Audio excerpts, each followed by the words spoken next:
Happy Tuesday po sa ating lahat. Ako si Benison Estareja.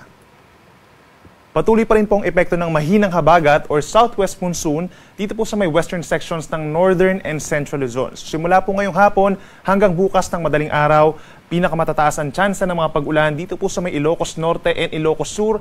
Asahan pa rin yung mga pag-ulan at mga thunderstorms na maaaring magdulot ng mga pagbaha at pagguho ng lupa. Meron din po tsansa ng mataas ng mga rains and thunderstorms sa natitirang bahagi ng Ilocos Region, Cordillera Region, dito rin po sa may Central Luzon and Metro Manila sa susunod na 12 oras. Epekto rin po yan ng habagat at sa natitirang bahagi pa ng bansa, asahan yung mga pulo-pulo na mga pag-ulan or pagkidlat, pagkulog, dulot lamang po yan ng localized thunderstorms. Samantala, base naman sa ating latest satellite animation, meron tayong mga cloud clusters na namamataan sa may West Philippine Sea, ganyan din sa silangang parte po ng extreme northern Luzon and ng Mindanao, pero wala sa mga itong inaasahan natin na magiging bagyo at papasok ng ating Philippine Area of Responsibility sa susunod na 3 araw. Bukas naman po, huling araw ng Hulyo, July 31, Wednesday, asahan pa rin ang bahagyang maulap hanggang kumisan maulap na kalangitan sa umaga pa lamang sa may Mimaropa and Bicol Region at mataas pa rin ang tsansa ng mga pag-ulan sa umaga sa may Ilocos Region at bahagyang maulap hanggang maulap ang kalangitan over Cordillera Region. Habang natitirang bahagi po ng Luzon kabilang ang Metro Manila, sa umaga bahagyang maulap hanggang kumisan maulap ang kalangitan at madalas po na magiging maaraw. Then pagsapit muli ng hapon hanggang sa gabi ay malaking bahagi na po ng Luzon na magkakaroon muli ng mga pulu-pulong pag-ulan or pagkidlat pagkulog dulot lamang ng localized thunderstorms.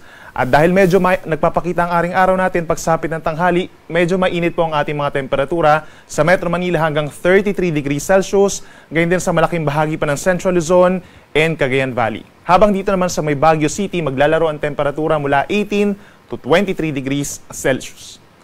Sa ating mga kababayan po sa Palawan, fair weather conditions ang mararanasan or madalas na umaraw sa umaga hanggang sa tanghali. At dito naman po sa may Visayas and Mindanao may mga tsansa na po ng mga pag-uulan, mga localized thunderstorms at madalas maulap na kalangitan sa umaga pa lamang at magpapatuloy yung bahagyang maulap hanggang madalas maulap na kalangitan hanggang sa gabi na sinasamahan din po ng mga localized thunderstorms o yung mga pag-uulan na nagtatagal lamang po ng 2 hanggang 3 oras.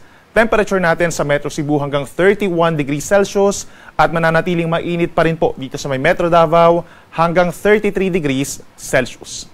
Sa ngayon po at sa mga susunod pa na araw ay wala tayong inaasahang pagtataas ng gale warning or babala sa matataas sa mga pag-alon dahil mahina po sa ngayon ang habagat. Karaniwan 0.5 hanggang 1 metro ang taas sa mga pag-alon sa malayong parte ng karagatan.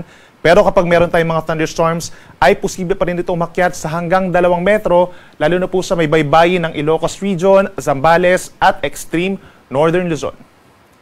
Para naman sa lagay ng panahon, sa mga unang araw po ng Agosto, asahan pa rin natin ang epekto ng mahinang amihan or southwest monsoon dito sa may western section ng ating bansa. May mataas din po na tsansa ng mga pag-ulan pagsapit po ng Friday and Saturday sa may southern Luzon, Visayas and Mindanao. So kung dito sa may Legazpi City, sa may Bicol Region plus Mimaropa, mataas ang tsansa ng ulan pagsapit po ng Friday and Saturday, habang dito sa natitirang bahagi ng Luzon, Metro Manila, Northern and Central Luzon as well as Calabarzon, madalas maaraw sa umaga, may kainitan sa tanghali, at sa dakong hapon hanggang sa gabi, medyo maulap at may tsansa rin po ng mga pulu-pulong pag-ulan or pagkidlat pagkulog. Sa ating mga kababayan po sa Visayas, asahan pa rin sa Thursday ang generally fair weather conditions, pero pagsapit po ng Friday and Saturday, dahil sa mahinang habagat, tumataas ang tsansa ng ulan sa may Western Visayas at Negros Island Region. Pagsapit naman sa may central portion, Central Visayas and Eastern Visayas, partly cloudy to cloudy skies naman at may tsansa rin ng mga saglit na pag-ulan pagsapit ng hapon hanggang sa gabi dulot ng localized thunderstorms.